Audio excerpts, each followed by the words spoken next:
Hello students, তোমাদের নিজেদের YouTube channel science সিরিজে তোমাদের স্বাগত। আমি তোমাদের বিজ্ঞান এবং গণিত শিক্ষক। বিগত 10 বছর থেকে 9, 10, 11, 12 নিট যেই পড়াচ্ছি। আমি স্পেশালি ফিজিক্স আর ম্যাথামেটিক্স 11, 12 পড়াই এবং নিট ফিজিক্সেই পড়াই। তো আজ আমি যে ক্লাস নেব সেটা হলো তোমার ক্লাস 9-এর স্ট্যাটিস্টিক্স বা পরিসংখ্যান বা রাশিবিজ্ঞান। অতএব আমরা প্রথমে রাশিবিজ্ঞান হেডলাইন দিয়ে দিই।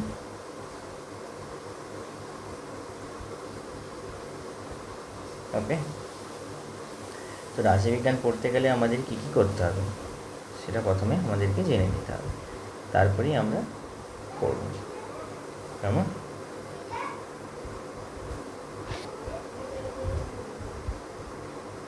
তো রাশিবিজ্ঞান জিনিসটা প্রথমে কি জানি। মনে করো তোমাদের স্কুলেতে যদি বলা হয়ে থাকে যে স্কুলে কতজন স্টুডেন্ট আছে, ধরে নিচ্ছি 65 স্টুডেন্টস আছে।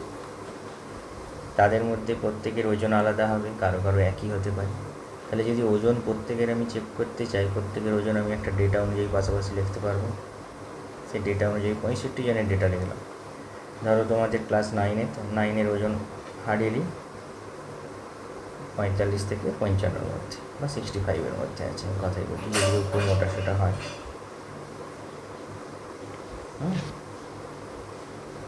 তো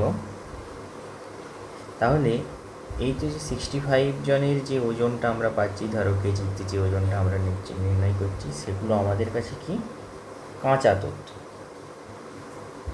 মানে কি, এগুলো আমাদের কাছে ডেটা, এদেরকে ইউজ করে আমরা কিছু চেক করতে পারবো। আচ্ছা, এদেরকে দেখার পরে আমি কি বলতে পারবো যে আচ্ছা কম ওজন আছে 45 কেজি একজন, আচ্ছা দেখছি 65 কেজিও আছে একজন, আচ্ছা দেখছি 55 কেজি না 5 জন আছে। তাহলে এরকম করে আমরা ডেটা দিতে পারবো যে কতটা ওজন কতজনের, ঠিক আছে? তো আমরা সেটাকে বলি হয়তো ডেটা বা কাঁচা তথ্য বা র ডেটা। কেমন? আর মনে করো 55 কেজি ওজন আমি বললাম 5 জনের আছে। তাহলে 55 কেজি ওজন যদি 5 জনের থেকে থাকে, হ্যাঁ, তাহলে কতজন আছে আমরা সেটাকে ট্যালি মার্ক দিয়ে লেখার চেষ্টা করি। ট্যালি মার্ক ছোটোবেলায় পড়েছি, আমি এখন আর বলবো না। ট্যালি মার্ক, ট্যালি মার্ক কি, 1, 2, 3, 4 লেখা হয়, 5 নম্বরটা বাম দিক থেকে কেটে দেওয়া হয়। বা যদি 7 হয়, 1, 2, 3, 4, 5, 6, 7। যদি আবার 10 হয়, 1, 2, 3, 4, 5, 1, 2, 3, 4, 5। ঠিক আছে? একে বলা হয় পরিসংখ্যান। কতগুলো অ্যাকচুয়ালি আছে।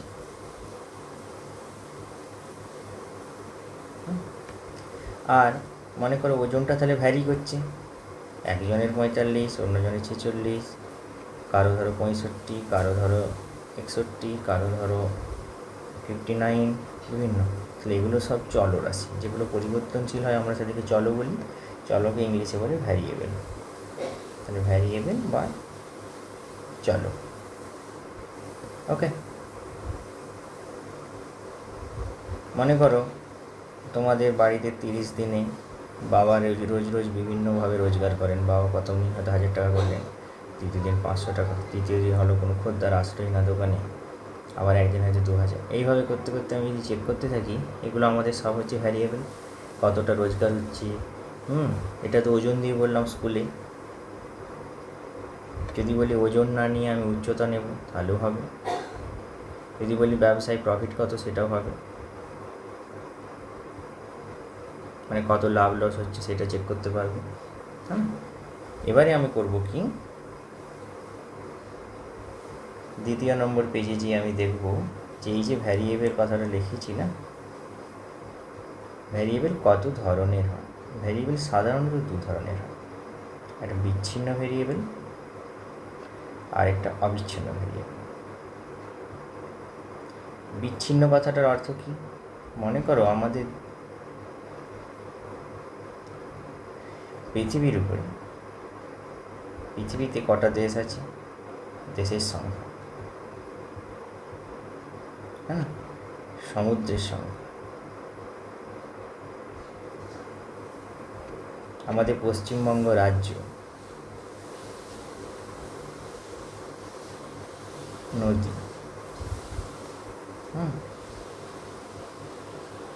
জেলা, সবগুলো ফিক্সড না, যখন পরিবর্তন হবে আলাদা কথা, কিন্তু এখন তো ফিক্সড না। এগুলোকে আমরা সাধারণত বলি বিচ্ছিন্ন চল, এদেরকে ইংলিশে বলি ডিসক্রিট ভেরিয়েবল। সেরকমই অবিচ্ছিন্ন ভেরিয়েবল যেগুলো হামেশাই পরিবর্তন হয়, যেমন ওজন। আজকে যদি আমার ওজন 60 কেজি হয়, কালকে এমন কোনো কথা নেই যে আমার কাল 60 থাকবে, 60 থেকে বেশি হতে পারে, হ্যাঁ, 60 থেকে কম হতে পারে, বহু কিছু হতে পারে। কেমন? মনে করো কারো বাড়িতে ফ্যামিলি মেম্বার আছে 4 জন, যতক্ষণ না নতুন কেউ ফ্যামিলিতে জন্ম নিচ্ছে ততক্ষণ ফ্যামিলি মেম্বার বিচ্ছিন্ন, নির্দিষ্ট সংখ্যা 3 জন 4 জন 5 জন 10 জন, যতক্ষণ না কেউ জন্ম নিচ্ছে ততক্ষণ তো নিষ্ক্রিয়, বেশি মানে বিচ্ছিন্ন চলো, তাই দেখে বলি আমরা ডিসক্রিট। আর অবিচ্ছিন্নগুলো তাহলে কী হবে? কন্টিনিউয়াস। ওকে, তাহলে ওজন হলো, উচ্চতা হবে, ইত্যাদি সব হবে। হ্যাঁ, বলছি এই যে চলগুলোর মধ্যে পরিবর্তনশীলতা দেখা যায়, চলগুলোর মধ্যে যে পরিবর্তনশীল লক্ষণটা আমরা পর্যবেক্ষণ করি,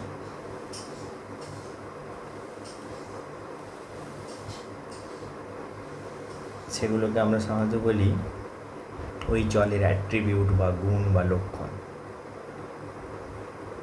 বা অ্যাট্রিবিউট বা লক্ষণ।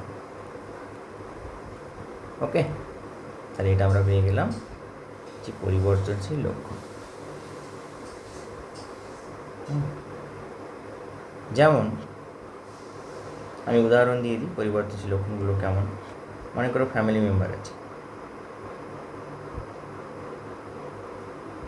ফ্যামিলি মেম্বারে ধরো আমার 4 জনের ফ্যামিলি আছে, তার মধ্যে 2 জন মেল 2 জন ফিমেল, এটা হতে পারে, এটা একটা লক্ষণ।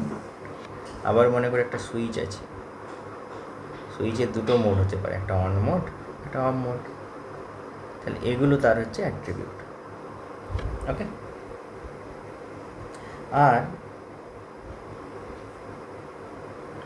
মনে করো তোমাদেরকে আমি আগের পেজে যদি দেখাই যে একটু কালার চেঞ্জ করছি, যে আমাদের ডেটা কোথা থেকে কোথায় ছিল, 45 থেকে 65। 45 থেকে 65 ডেটার মধ্যে সর্বনিম্ন আছে 45 কেজি ওজন, সর্বোচ্চ আছে 65 কেজি ওজন। এই 45 আর 65কে কী বলে এটা আমরা পরের পাতায় কীভাবে লিখছি। তাহলে 45 আর 65 এগুলো তো পুরো আমাদের চলগুলোর নিম্ন সীমা বলা যেতে পারে, বা সর্বনিম্ন ভ্যালু, নিম্নমান, এটাকে বলবো সর্বোচ্চ মান। তাহলে কী হলো না, এই চলের সর্বনিম্ন মান এবং সর্বোচ্চ মানের যে ডিফারেন্স, তাহলে 65 45 এদের যে ডিফারেন্স, এদের ডিফারেন্সটা কত, বা 65 মাইনাস 45, এটা ডিফারেন্সের সিঙ্গেল সাইন, এটা বিয়োগের সাইন, এটা বড় থেকে ছোটো বিয়োগ করে যাবে। পার্থক্যটা কত না, বলবে 20। এইটাকেই বলছে ওই চলের রেঞ্জ বা পাল্লা বা প্রসার। রেঞ্জ, পাল্লা বা প্রসার। ওকে,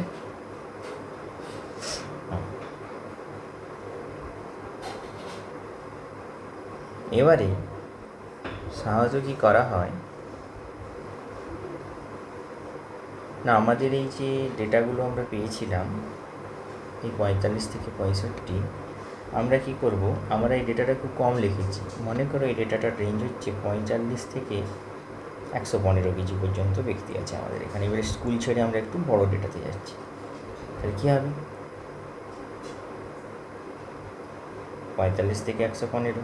এবারে আমরা সব ডেটাগুলো নিয়ে তো একসাথে কাজ করতে পারবো না, আমাদেরকে কী করতে হবে, রেঞ্জ বার করতে হবে। রেঞ্জ মানে একটা শ্রেণী ধরতে হবে, শ্রেণীটা ধরতে হবে কীরকম, যে হচ্ছে 45 থেকে 55 মধ্যে 10 গ্যাপে কতজন আছে চেক করি না, 55 থেকে 10 গ্যাপে 65-তে কতজন আছে চেক করি না। হ্যাঁ, এইটাকে বলছি শ্রেণী। আর এরকম কতগুলো শ্রেণী নেব, হ্যাঁ না, আমরা শ্রেণীগুলোকে সাধারণত মিনিমাম তো 5টা, ম্যাক্সিমাম ধরে নাও, মানে 5-এর থেকে কম হওয়া চলবে না, আর 30-এর থেকে বেশি হওয়া চলবে না। এটা হলে কি হবে না, আমাদের ক্যালকুলেশনে এরর চলে আসবে। আর যদি কম নিয়ে নেওয়া হয়, বেশি হলে ক্যালকুলেশনে এরর হবে, কম নিয়ে নিলে কী হবে, ভ্রম শূন্যতা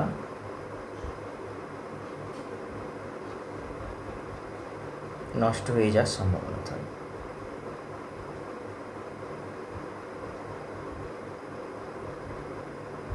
কেমন? ভ্রম শূন্যতা নষ্ট হয়ে যাওয়ার সম্ভাবনা থাকে। আচ্ছা, বলছে এই শ্রেণীর মধ্যে মনে করো 45 থেকে 55-র মধ্যে ডেটা আছে, আমি ধরে নিচ্ছি 5 জনের ডেটা আছে, 5 জন এই রেঞ্জের মধ্যে পড়ছে। তাহলে যতজন পড়ছে ওইটাকে আমরা বলি শ্রেণী অন্তর্গতর মানগুলোর পরিসংখ্যা। তাহলে এটাকে বলি কি, পরিসংখ্যা। তাহলে প্রতিটা শ্রেণীতে একটা করে পরিসংখ্যা থাকবে, তাহলে ওই শ্রেণীর পরিসংখ্যা বা ফ্রিকোয়েন্সি, এটাকে আমরা বলি কি বলবো, ক্লাস ফ্রিকোয়েন্সি। প্রত্যেক শ্রেণীরই একটা করে এরকম কতজন আছে, সেটা কতজনের ঘটনা হচ্ছে, ওটা হচ্ছে ফ্রিকোয়েন্সি। ওকে, তাহলে শ্রেণী পেয়ে গেলাম।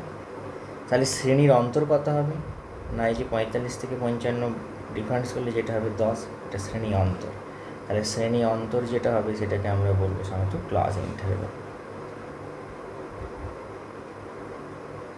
Class interval. ওকে, তাহলে আমরা আগে প্রথমে টার্মগুলো সম্বন্ধে পরিচিত হচ্ছি, কী হবে কি না হবে, তারপরে বাকিটা যেয়ে চেক করব। ঠিক আছে, এবারে শ্রেণী সীমাটা চেক করতে থাকো। শ্রেণী সীমা কী আছে, শ্রেণী সীমা মনে করো আমি যেটাকে বলছি যে আমাদের কত ছিল ডেটা, 45 থেকে 65 একটা ডেটা ছিল। 65 থেকে ধরো 20 নিলাম, 65 থেকে ধরো নিলাম 50। এই ডেটাগুলোর মধ্যে এটা হচ্ছে শ্রেণীর লোয়ার ক্লাস লিমিট।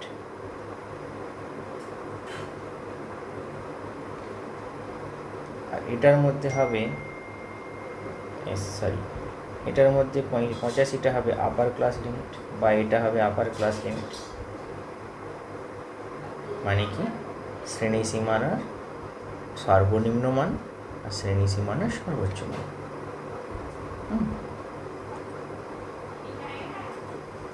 এবারে দেখো আমি একটা কাজ করছি কি, আমি যে এই যে শ্রেণীটা ভাগ করে নিয়েছিলাম 45 থেকে 55 হোক বা 45 থেকে 65 হোক, এই যে শ্রেণীটা ভাগ করে নিয়েছিলাম, এখানে ডিফারেন্স তো 20 ছিল, এর মধ্যে যা ছিল তাকে আমরা বলছি ফ্রিকোয়েন্সি এফ, এবং তাকেই ট্যালি দিয়ে আমরা লিখেছি। ওকে, সেটা সমস্যা নেই। কিন্তু এই যে ধরো আমি লিখছি 45 থেকে 65, এই রেঞ্জটা আমি তো এরকমও লিখতে পারি 45 থেকে 65, 66 থেকে তারপরে। কেমন? ধরো আরও সোজা করে বলার জন্য ধরো আমি ধরে নিচ্ছি 70 থেকে 100, 100 থেকে 130, 130 থেকে 160, এগুলো তো আমাদের কোনো চাপ নেই। কিন্তু আমরা যদি এরকম ভাবি, যেটাই করছিলাম 70 থেকে 100, 101 থেকে 130, 131 থেকে ইত্যাদি ইত্যাদি। ওকে, এই ডেটাগুলো কীরকমভাবে ভাববো, যে যদি 100-র মানটা আমি ভাবতে চাই, কালার চেঞ্জ করিনি, এই 100-র এই মানটাকে যদি আমি ভাবতে চাই, 100টা এখানে পুট করবো না এখানে পুট করবো, এইটা করার জন্য আমাদের এই ক্লাস লিমিট চেক করতে গেলে আমাদের অ্যাকচুয়ালি পরিসংখ্যান যখন মানে নির্ণয় করবো স্ট্যাটিস্টিক্স, তখন আমরা কী করবো, দুরকম পদ্ধতি অবলম্বন করব। একটা পদ্ধতির নাম হচ্ছে এক্সক্লুসিভ মেথড, আর একটার নাম হচ্ছে ইনক্লুসিভ মেথড। এক্সক্লুসিভ মেথডকে আমরা বলি শ্রেণী বহির্ভূত, ইনক্লুসিভ মেথডকে বলি শ্রেণী অন্তর্গত।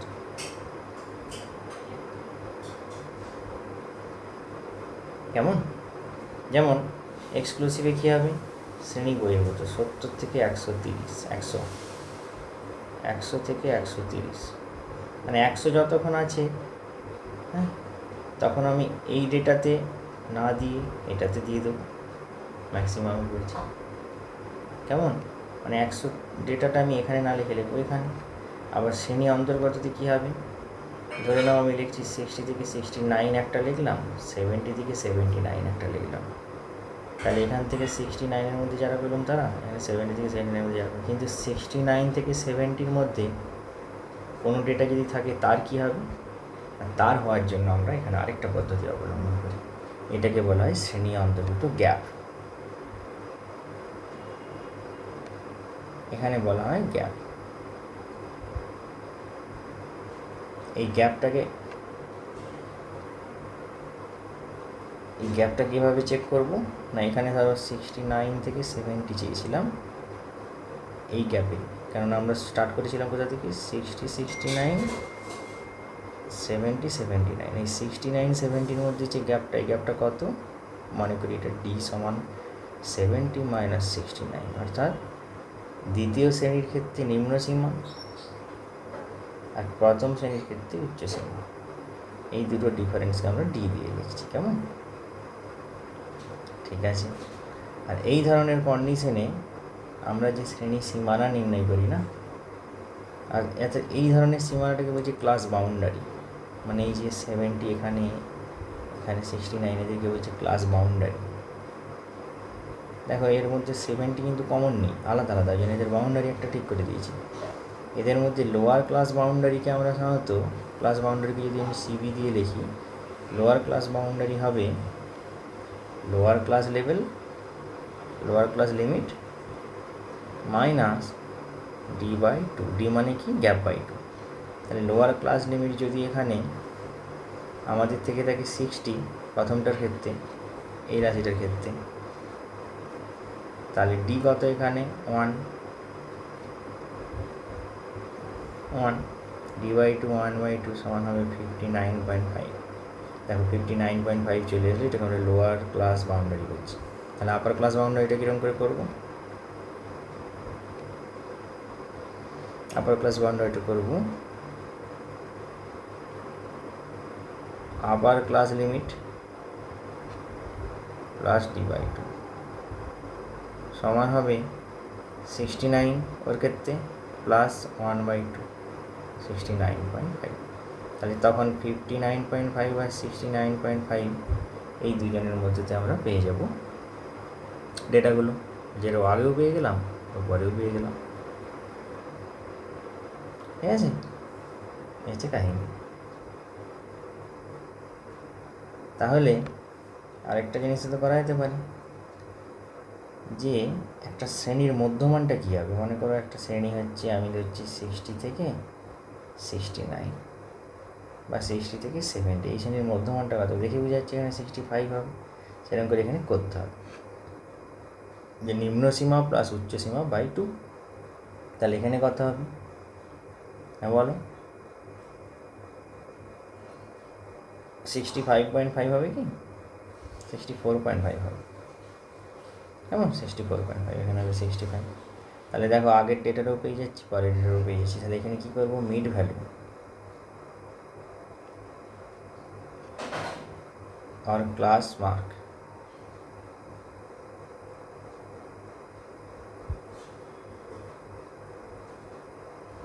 শ্রেণীর মধ্যমান আছে, শ্রেণীর মধ্যমান কত হবে না, উচ্চ সীমা, উচ্চ শ্রেণী সীমানা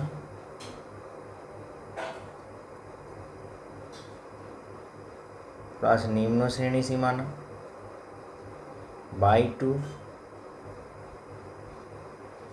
সমান উচ্চ শ্রেণী সীমা প্লাস নিম্ন শ্রেণী সীমা বাই 2। এবারে বলবো শ্রেণী দৈর্ঘ্য, এই যে যেটা দেখাচ্ছিলাম। তাহলে এখানেও শ্রেণীর দৈর্ঘ্য কী হবে, সেখানে ছিল উচ্চ শ্রেণী সীমা মাইনাস নিম্ন শ্রেণী সীমা এখানে হবে উচ্চ শ্রেণীর সীমানা মাইনাস নিম্ন শ্রেণী সীমানা। ওকে,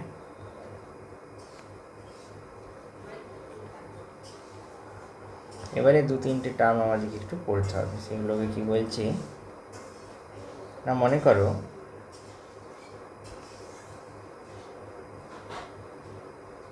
70 থেকে 105 এই ডেটার মধ্যে যদি কোনো ডেটা পাই,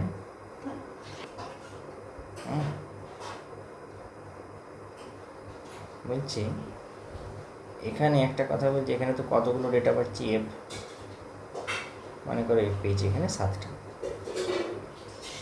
তাহলে এদের গ্যাপ কত 35, তাহলে 35 গ্যাপেতে ডেটা পাচ্ছি 7টা, তাহলে একই গ্যাপে ডেটা কত পাবো 7/35। এইটাকে একটা নতুন ডেটা দিয়ে সূচিত করছে, একে বলা হয় frequency density. Frequency density, frequency ডেন্সিটিকে বাংলায় বলে শ্রেণীর পরিসংখ্যা ঘনত্ব।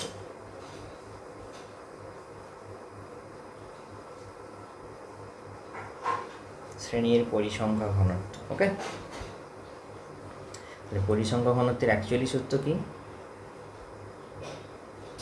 না, যে শ্রেণীটা দেওয়া আছে উক্ত শ্রেণীর, মনে করো এইটা এখানে উক্ত শ্রেণী কোনটা, এটা উক্ত শ্রেণীর পরিসংখ্যা সংখ্যা কত 7 বাই শ্রেণীর দৈর্ঘ্য। শ্রেণীর দৈর্ঘ্য কত এখানে 35, তাহলে 7/35 মানে 1/5 মানে 0.2। তাহলে এইটা গেল শ্রেণীর পরিসংখ্যা ঘনত্ব। এখন আমাকে প্রশ্ন করতে পারো স্যার অঙ্ক কখন হবে? অঙ্ক হবে, আগে এটা থিওরি পড়ানো আছে যে এরকম করে করে কিছু তথ্য আমাদের জানতে হবে, এর নতুন নতুন টার্মগুলো জানতে হবে, টার্মগুলোর গুরুত্ব জানতে হবে, টার্মগুলো শিখে নেওয়ার পরে পরে আমরা সম্পূর্ণভাবে অঙ্ক করতে পারি। কেমন? ওই জন্য আজকে থিওরিটা বুঝিয়ে দেওয়া হয়েছে। আচ্ছা, যখন বুঝতে না পারবে ভালো করে বসে বসে দেখবে, নাহলে কিন্তু পারবে না বুঝতে। আমি বারবার বলছি, দরকার বললে ভিডিওকে পজ করে খাতায় নোট বানাবে 10 সেকেন্ড 15 সেকেন্ডের জন্য, আবার প্লে করে দেখে নিও। এবার এটাতে গেল পরিসংখ্যা ঘনত্ব। যদি বলি আপেক্ষিক পরিসংখ্যা ঘনত্ব কত হবে না, বলছি না আরেকটা জিনিস বলছি, আপেক্ষিকটা, তাহলে আপেক্ষিকটা কত হবে সেটা আমি বলে দিই। তাহলে আপেক্ষিক পরিসংখ্যা ঘনত্ব কত হবে? আপেক্ষিক বার করতে গেলে সবের মধ্যে বার করতে হবে, এটা পুরো একটা শ্রেণীর দৈর্ঘ্য ছিল, ওখানে মোট পরিসংখ্যা, তাহলে কত হবে না, সব শ্রেণীর পরিসংখ্যা মানে কী হবে, উক্ত শ্রেণীর পরিসংখ্যা বাই মোট পরিসংখ্যা। মনে করো সম্পূর্ণ যে শ্রেণীটা আমরা ধরছি তার পরিসংখ্যা ছিল 7, আর এরকম 105 থেকে আবার ধরো 35 যোগ করলে কত হবে 140, এরকম করে করে বিভিন্ন ডেটা পাওয়া গেছে। এই ডেটাগুলো সবগুলোকে যোগ করলে যদি 50 হয়, তাহলে মোট পরিসংখ্যা যদি 50 হয় সমান হবে 7/50 সমান 0.14। এটা হচ্ছে আপেক্ষিক পরিসংখ্যা। এবারে আছে আরেকটা জিনিস, পরিসংখ্যার শতকরা হার।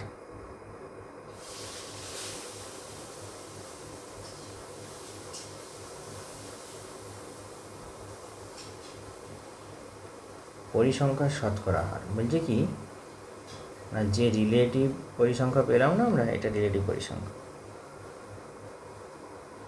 রিলেটিভ ফ্রিকোয়েন্সি যেটা পেয়েছি, রিলেটিভ ফ্রিকোয়েন্সি ইন্টু 100। ওকে, আচ্ছা এবারে আবার একটা নতুন জিনিস শিখবো। মনে করো স্কুলে পরীক্ষা হয়েছে ম্যাথামেটিক্স, 30 থেকে 40-এর মধ্যে নাম্বার পেয়েছে 3 জন, 40 থেকে 50-এর মধ্যে নাম্বার পেয়েছে 12 জন, 50 থেকে 60-এর মধ্যে নাম্বার পেয়েছে মনে করো 4 জন, 60 থেকে 70-এর মধ্যে নাম্বার পেয়েছে মনে করো 7 জন, 70 থেকে 80-এর মধ্যে নাম্বার পেয়েছি মনে করো 70 নাম্বারের পরীক্ষা, আর চাইনি আমি, আর করবো না, ঠিক আছে 7 জন। তাহলে যদি তোমাকে প্রশ্ন করা হয় 40-এর কম কতজন পেয়েছে, 40-এর কম মানে 3 জন পেয়েছে। যদি বলি 50-এর কম কতজন পেয়েছে, স্যার 50-এর কম তো এরা তো পেয়েছে, এরাও তো পেয়েছে, 3 + 12 যদি বলি 60 কম কত পেয়েছে, তখন বলবো স্যার এরা তো পেয়েছে 4 + 12 + 3। মানে দেখো দেখিনি, প্রথমে 3 ছিল, 12 যোগ হয়েছে। তাহলে এখানে 12 + 3 হওয়ার পরে কত যোগ হবে? 4 যোগ হবে। মানে হিসাবটা কী হচ্ছে, প্রথমে 3 থাকলে পরে এখানে এটা যোগ হয়ে হচ্ছে 15, তারপরে এবারে এটা 12, এখানে 15, 15-এর সাথে 4 যোগ করে হচ্ছে 19, তারপরে এবারে এখানে হবে 19 প্লাস কত হবে 7। হ্যাঁ, তাহলে এতজন 70 কম পেয়েছে, এটাই তো নিয়ম। এই ধরনের যদি আমি ছক বানাতে পারি কোনো, এত এরকম কতজন পেয়েছে, এখানে পাশে ডেটা লেখা থাকবে এত এরকম এত এরকম, তখন আমরা এদেরকে বলি ক্ষুদ্রতর সূচক। দেখো এগুলো পরপর করছি না, ক্রমযৌগিক, এটার পরে এটা যোগ হয়ে যাচ্ছে, যে ছোটো থেকে বড় হচ্ছে, হ্যাঁ না? তাহলে এটাকে আমরা নাম দিয়েছি ক্ষুদ্রতর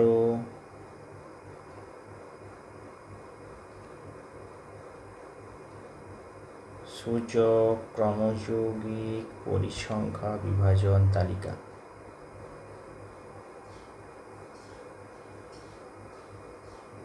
তাহলে যদি উল্টোটা করি, উল্টোটা মানে এরকম যে আমি এখান থেকে যদি দেখে বলি যে এখানে আমি যদি বলি কি বলবো, 30 বা তার বেশি কত পেয়েছে, 30 বা তার বেশি কত পেয়েছে। 30 বা তার বেশি মানে এরা তো পেয়েছে, এরাও তো সবাই পেয়েছে, তাহলে সবারই যোগ করবো, তাহলে ওটা থেকে শুরু করবো না। 40 বা তার বেশি কত পেয়েছে, 50 বা তার বেশি কত পেয়েছে, 60 বা বেশি কত পেয়েছে। তাহলে 60 বা তার বেশি কতজন পেয়েছে? কেবলমাত্র 7 জনই পেয়েছে, কেন এগুলো তো সব তার কম। তাহলে এখানে হবে 7। 50 ভাতের কত পেয়েছে? 7 + 4, উল্টো দিক থেকে করে ঘুরে বেড়ে যাবে। তাহলে এখানে কত হবে? 11 প্লাস 40 ভাতের কত পেয়েছে? 12, তারপরে কত হবে? 23 যুক্ত, তারপরে কত পেয়েছে? 3। তাহলে এখানে কত হচ্ছে যোগ করে দেখো, 7 9 16 হচ্ছিল,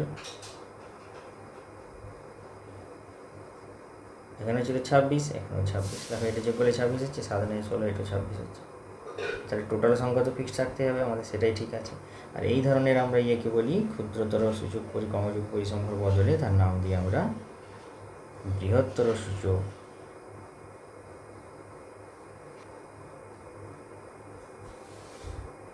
ক্রমযৌগিক পরিসংখ্যা বিভাজন তালিকা। কেমন? তাহলে আমাদের কি কি করতে হবে, যেটা মেন জিনিস করতে হবে সেটা হচ্ছে তো এইটুকু। প্রথমে সমস্যাটা পড়তে হবে, এবারে বলছি অঙ্ক কী করে স্টেপ হবে। প্রথমে সমস্যাটা পড়তে হবে, কী ডেটা দিয়ে আছে চেক করে নিতে হবে, কী তথ্য দিয়ে আছে সেটা লিখতে হবে। তাহলে প্রথমে একটা তথ্যগুলো থেকে প্রথমে তথ্যগুলো দেখবো, র ডেটা, র মেটেরিয়ালগুলো দেখবো, র ডেটাগুলো দেখবো। সেখান থেকে আমরা কী করবো, একটা করে শ্রেণী বানাবো, ক্লাস বানালে ওই ক্লাসে কতজন করে ওই ডেটাতে পড়ছে সেটাকে বলবো ফ্রিকোয়েন্সিটা বের করবো, পরিসংখ্যান বের করবো। তাহলে একটা শ্রেণী সংখ্যা থাকবে, একটা পরিসংখ্যা থাকবে। এবারে যে শ্রেণীটা ধরবো তার সীমা থাকবে, তার নিম্ন উচ্চ দুটো সীমা থাকবে। শ্রেণী সীমার পরে আরেকটা নতুন শিখেছিলাম শ্রেণী সীমানা, একটা লিমিট একটা বাউন্ডারি। সীমানা হচ্ছে বাউন্ডারি, তারও একটা থাকবে নিম্ন, তারও একটা থাকবে উচ্চ। শ্রেণীর মধ্যমান, একটাকে পড়েছিলাম শ্রেণীর মধ্যমান জানবো, হ্যাঁ না? শ্রেণী দৈর্ঘ্য থাকবে, তারপরে পরিসংখ্যা ঘনত্ব, এটা একটা ডেটা থাকবে, যেটাই বললাম। এত সব ডেটা থাকবে। তাহলে এত সব ডেটা নিয়ে অঙ্ক করতে হবে। এটা গেলো রাশিবিজ্ঞানের প্রথম অধ্যায় অংশ। হ্যাঁ, পরের দিন আমরা পড়বো এর পরের ডেটা মানে অধ্যায়ের যে অংশ আছে সেখানে আমরা হিস্টোগ্রাম থেকে শুরু করব, আয়তলক্ষ্য, এইসব ডেটা দিয়ে গ্রাফ টানা কী করে সম্ভব। ঠিক আছে? তো বন্ধুরা আজকে এইটুকুই। পরের দিন আমরা আবার নতুন ভিডিও নিয়ে নতুন করে তোমাদের সাথে ফিরে আসবো। ততক্ষণ পর্যন্ত তোমরা সকলে ভালো থেকো, খুশি থেকো। জয় হিন্দ।